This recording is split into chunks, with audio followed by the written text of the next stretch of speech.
Hello, Stuart Wellborn here, the film psycho. That's based on the fact that I am actually a psychotherapist, but currently I'm a student filmmaker doing a master's degree, which hopefully I shall be graduating from in January 2017.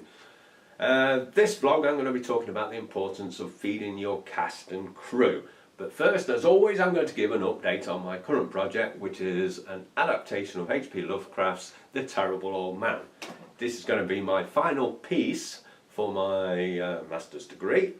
And yesterday I was holding auditions and managed to cast 3 people straight away, one of them being the terrible old man and one of them being one of the criminals. I've still got a few to review and make decisions on yet. But, you know, the project's moving along nicely-ish. A few little hiccups. I've had some props turn up, some very nice coins that look very Lovecraftian. Yeah, so that's basically everything that's going on with my project. And let's go on to a filmmaking tip, because that's what we're all about. And as I said, this is all about feeding your cast and crew. For my final film that's coming up now, I sold my motorbike. I did mention it on a previous vlog, so that I had a budget at last for a film. And at least half of that will be going on travel expenses and catering. Now, I've been on student films in the past and the food's been terrible. You know, sometimes it's a bag of crisps or pack of biscuits on the side, or even worse, very cheap pizzas. No, unacceptable. No, no, no, no, no, no, no, no, no.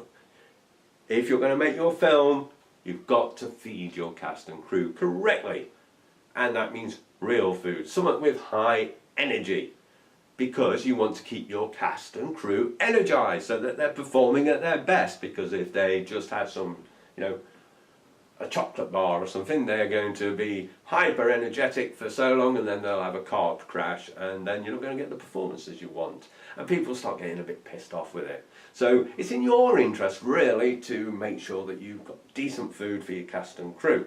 And the other thing is, if you do feed them like a load of crap, they're probably not going to come back to you.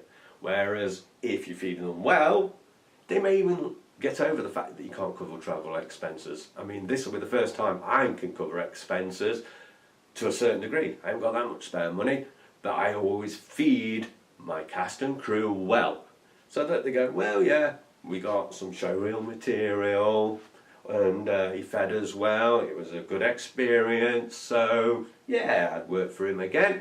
Whereas you go on one of these things and get, soggy pizza, you're like, ew. Yeah, I don't think I'll be going back there again. Even worse if you do that and don't even get any showreel material. So that's my filmmaking tip for this week. It's basically because I've been so busy I've not learnt anything extra this week. I thought I'd throw in something that's very, very important in filmmaking. And that'll lead me on to my book recommendation, because this book this week, The Cinema 2.0 Manifesto by Julian Grant, he mentions that in there, the importance of you must feed your cast and crew. There's plenty of books out there about independent filmmaking, but this one is hot off the press-ish. It's only come out in the last year. How do I know this? Because Julian Grant is a friend and fellow student on my course. He was full-time, so he's already finished, and this is what he created. He's a professor in America. He's done lots of independent films. The only one I can think of off the top of my head is Arkham Asylum, independent film. Probably most famous thing that he's done was RoboCop Prime Directive, a TV series, which, to be fair, I haven't actually seen, but he directed that. So this is my book recommendation for this week. The Cinema 2.0 Manifesto. Reimagining DIY film production, exhibition and distribution. So that takes you through the whole process of start to finish of what you need to do in the 21st century if you want to be an independent filmmaker. And finally, let's get on to a film recommendation. Not related to Julian's, because I don't actually own any of it, otherwise I would have probably grabbed one of them. No, this is a personal favourite of mine. It's called Funny Man. What year was it? It's mid-90s film, I know that, because when it came out, I remember it being on Barry Norman film, whatever year it was, and just saw one clip of it and I was like, that's fucked up, I really got to see that. I remember I was in the Navy at the time, being based in London, so I saw posters for it, you know, in the tube stations. And then when I left the Navy, like, you know, it was never on the cinema where I was, so I never got to see it then. And then years later I was looking for it, and the internet was new, and I'm like, did I imagine this film? Was I that drunk? I can't remember.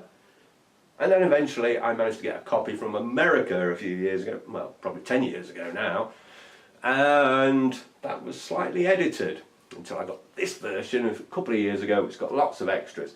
It's a horror film. It's got Sir Christopher Lee in it, and yeah, you won't have seen a film like that before. It's crazy English humour and well fucked up, well worth a watch.